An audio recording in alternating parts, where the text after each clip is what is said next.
Parole de Dieu quotidienne. Votre fidélité n'est qu'en parole. Votre connaissance est simplement intellectuelle et conceptuelle. Vos labeurs visent seulement à recevoir des bénédictions du ciel. Et donc, à quoi votre foi doit-elle ressembler? Même aujourd'hui, vous faites toujours la sourde oreille à chaque mot qui dit la vérité. Vous ne savez pas ce qu'est Dieu, vous ne savez pas ce qu'est Christ, vous ne savez pas comment craindre l'Éternel. Vous ne savez pas comment entrer dans l'œuvre du Saint-Esprit, et vous ne savez pas comment distinguer l'œuvre de Dieu lui-même et les supercheries de l'homme. Tu ne sais que condamner toute parole de vérité que Dieu exprime, qui ne se conforme pas à ta pensée. Où est ton humilité? Où est ton obéissance? Où est ta fidélité? Où est ton désir de chercher la vérité? Où est ta révérence pour Dieu? Je vous le dis, ceux qui croient en Dieu, à cause des signes, sont sûrement la catégorie qui souffrira de la destruction.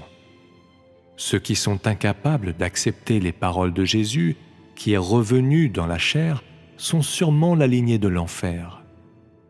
Les descendants de l'archange, la catégorie qui sera soumise à la destruction éternelle.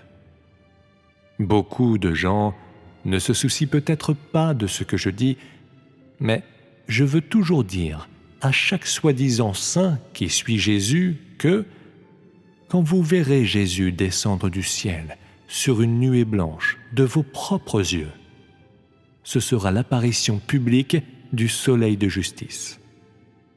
Peut-être que ce sera un moment de grande excitation pour toi, mais tu dois savoir que le moment où tu seras témoin de la descente de Jésus du ciel est aussi le moment où tu descendras en enfer pour être puni.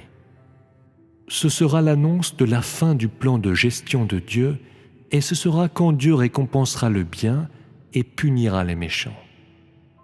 Car le jugement de Dieu aura pris fin avant que l'homme ne voie des signes, quand il n'y aura que l'expression de la vérité.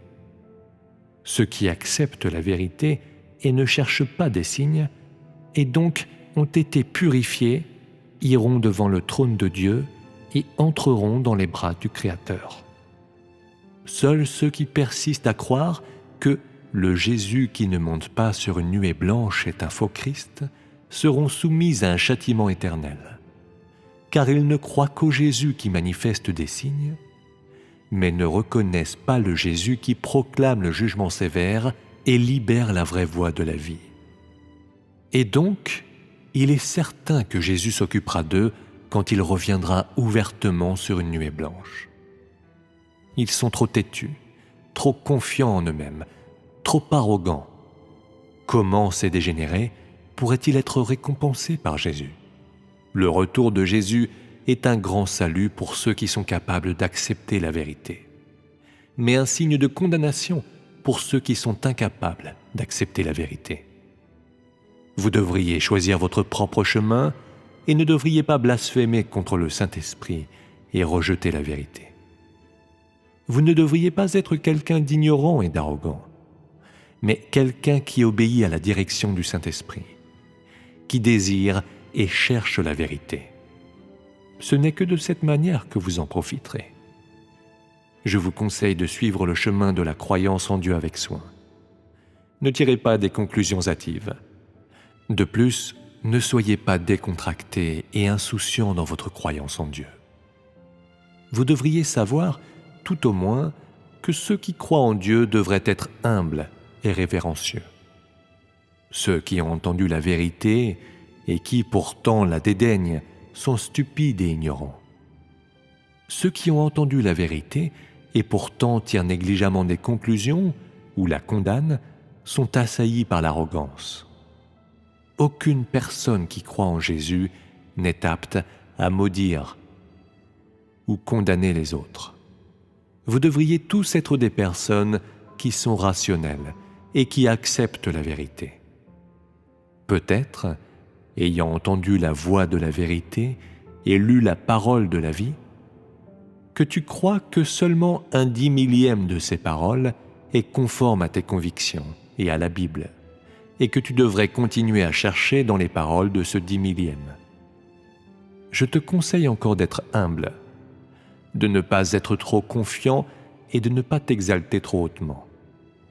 Avec ton cœur qui ne voue qu'une si petite révérence à Dieu, tu recevras une lumière plus vive. Si tu examines attentivement et que tu réfléchis constamment à ces paroles, tu comprendras si elles sont ou non la vérité et si oui ou non elles sont la vie. Peut-être, ayant seulement lu quelques phrases, que certaines personnes vont aveuglément condamner ces paroles, disant « ce n'est rien de plus qu'un éclairage du Saint-Esprit » ou « c'est un faux Christ venu pour tromper les gens ». Ceux qui disent de telles choses sont aveuglés par l'ignorance. Tu comprends trop peu de l'œuvre et de la sagesse de Dieu et je te conseille de recommencer à zéro. Vous ne devez pas aveuglément condamner les paroles exprimées par Dieu à cause de l'apparition de faux Christ au cours des derniers jours et ne pas être quelqu'un qui blasphème contre le Saint-Esprit parce que vous craignez d'être trompé. Ne serait-ce pas vraiment dommage? Si, après un examen approfondi, tu crois toujours que ces paroles ne sont pas la vérité, ne sont pas le chemin et ne sont pas l'expression de Dieu, alors tu seras finalement puni et sans bénédiction. Si tu ne peux pas accepter une telle vérité dite si ouvertement et si clairement, alors n'es-tu pas impropre au salut de Dieu? N'es-tu pas quelqu'un qui n'est pas assez chanceux pour se présenter à nouveau devant le trône de Dieu? Pense-y, ne sois pas imprudent et impétueux, et ne prends pas la croyance en Dieu pour un jeu. Pense au bien de ta destination, de tes perspectives, de ta vie, et ne joue pas avec toi-même. Peux-tu accepter ces paroles?